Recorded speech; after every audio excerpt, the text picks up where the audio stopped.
say this. You got to start somewhere. You got to start somewhere. True. So the switching and everything, even though it might not be pretty now, to me, I liked it. But it might not be pretty now, but it will get better with practice. All right, sounds good. All right, so let's give a shout out to Jason Trotman. He goes 1-1. He had it 1-1. So yeah, what about that third round? How did you have it, Jason? That shortened third round. Shortened third round. We got cheated on that one. I felt cheated myself. Cheated on that one, yeah.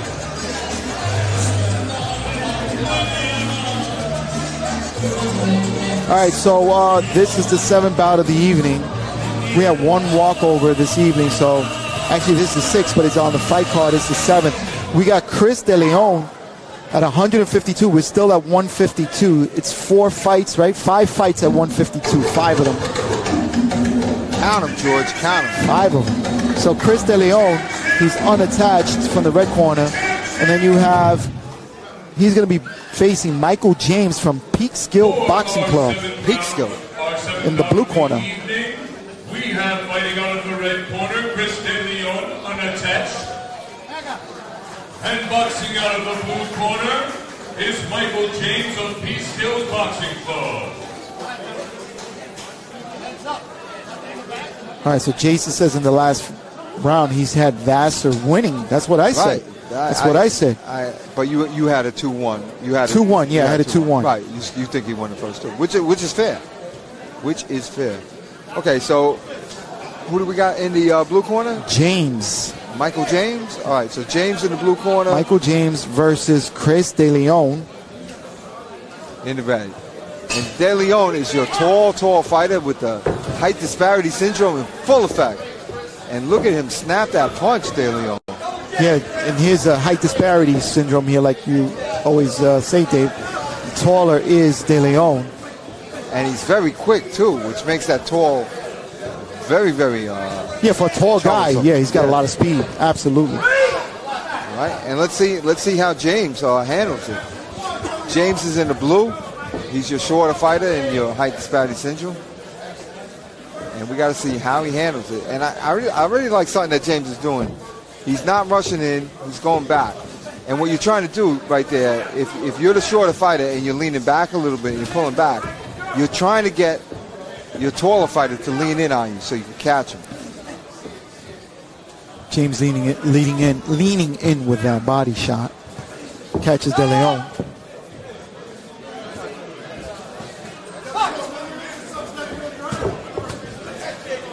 Nice left hook there by De Leon. Follows up with that right hand.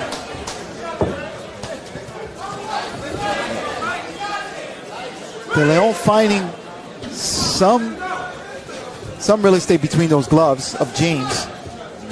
Scoring.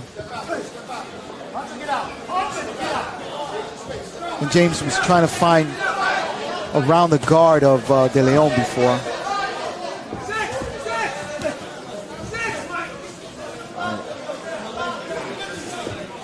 All right, now James is close to distance now. He is, and he caught a nice body. He actually got a nice body shot against De Leon. Then handles him in right hand to De Leon.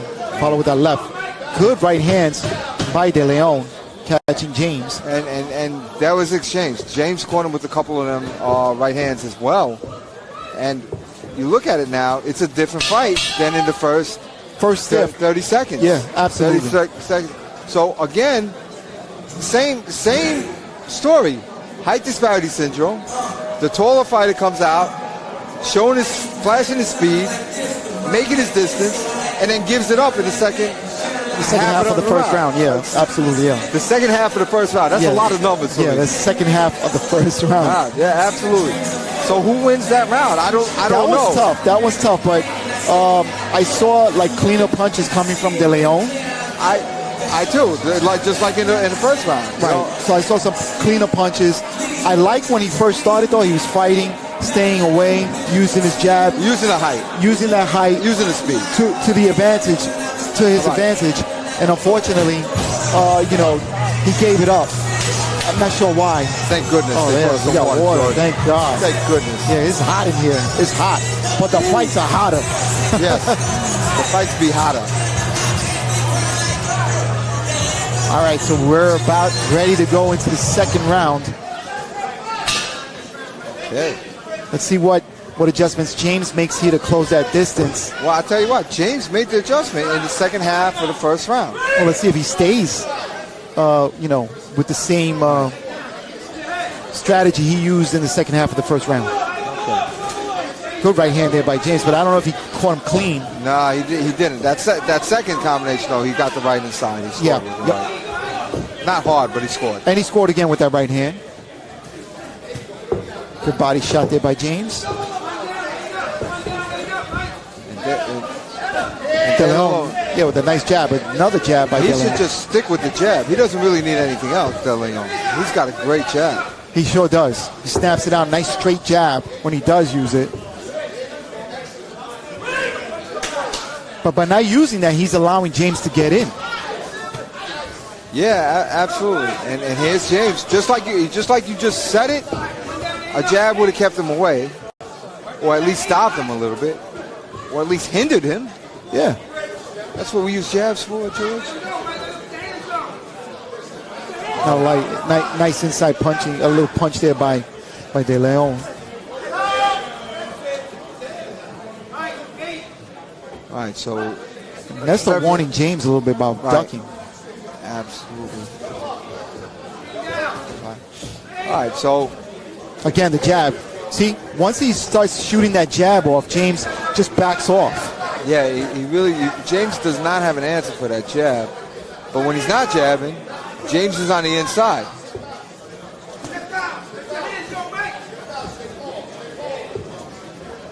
I'll tell you what, James is warming up a little bit. He's impressing me. He's impressing me with the way he's fighting. The way he's trying to get on the inside of De Leon. Last 10 seconds. Right.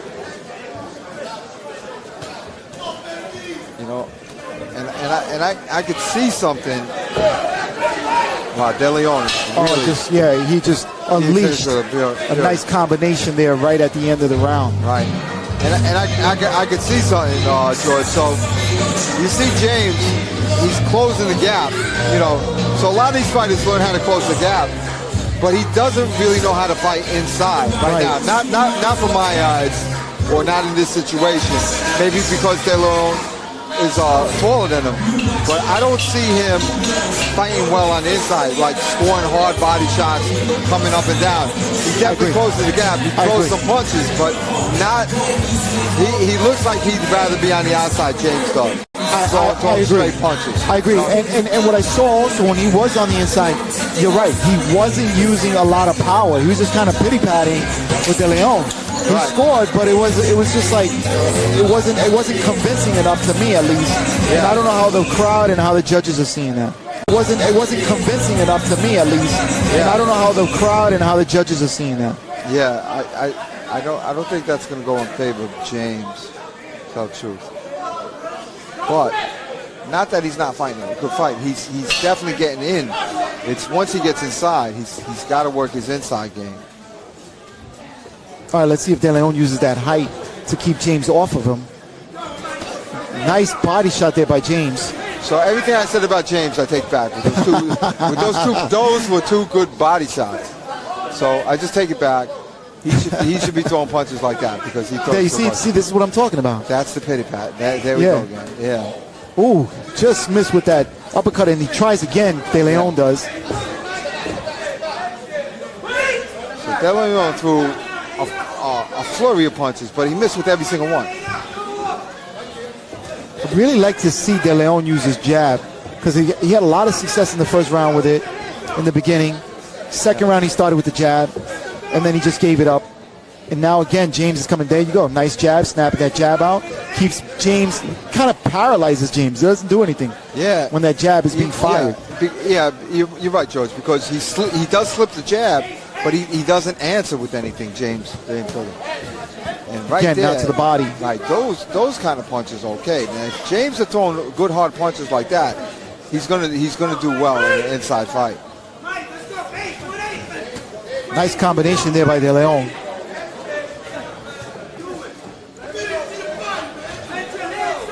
See that double jab he did before? It stopped James.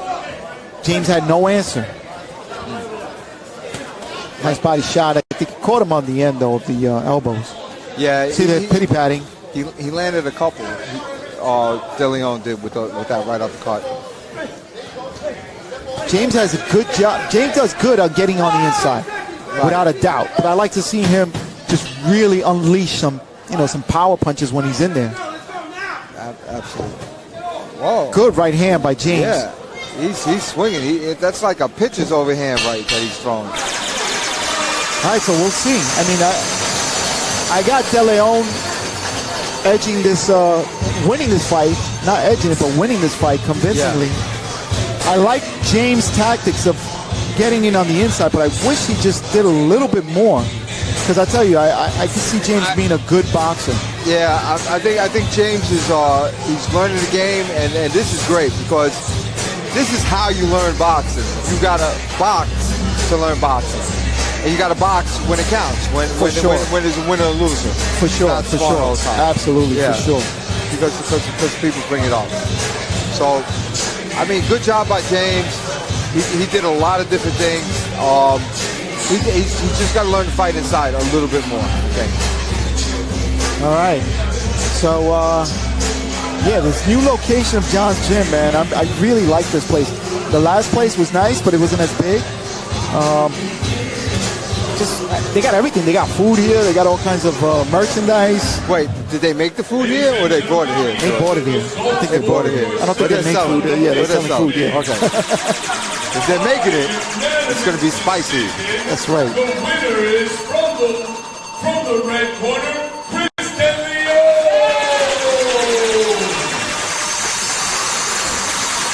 All right, De Leon takes this bout number 7. He gets the W, and just like I said, I mean, it wasn't like a blowout because James was in there because he was getting on the inside. Absolutely, absolutely. Like James neutralized De Leon's jab at times and his punches and his offense. He covered well, he moved well, he got inside well. Inside, he just needs to work on his punching a little bit, and outside, maybe he hasn't had boxed somebody that tall. Very possible. Very possible. These are novice fighters.